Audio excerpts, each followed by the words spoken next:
India TV9 news Maharashtra. खिडकीमधून प्रवेश करीत 7,02,000 रुपये किमतीच्या सोने चांदी मुद्देमालासह रोख रकमेची चोरी झाल्याची घटना मंगळवार दिनांक 24 मार्च रोजी मोहोळ शहरातील क्रांतीनगर येथे भर दिवसा घडली. शिवाजी सुलतान काकडे, राहणार क्रांतीनगर मोहोळ हे नेहमीप्रमाणे पत्नीसह शेतातील काम करून सायंकाळी 5 वाजता घराकडे परतले होते. घरातील साहित्य अस्ताव्यस्त पडलेले दिसले.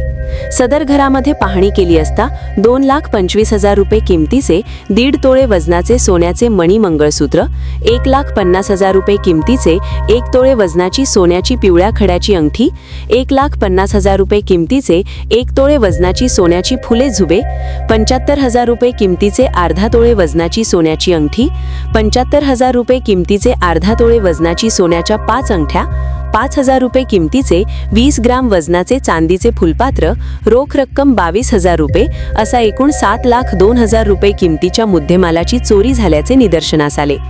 या प्रकरणी शिवाजी सुलतान काकडे यांनी दिलेल्या फिर्यादीनुसार मोहोळ पोलिसात गुन्हा दाखल करण्यात आला असून अधिक तपास सहाय्यक पोलीस निरीक्षक किरण पाटील हे करीत आहेत.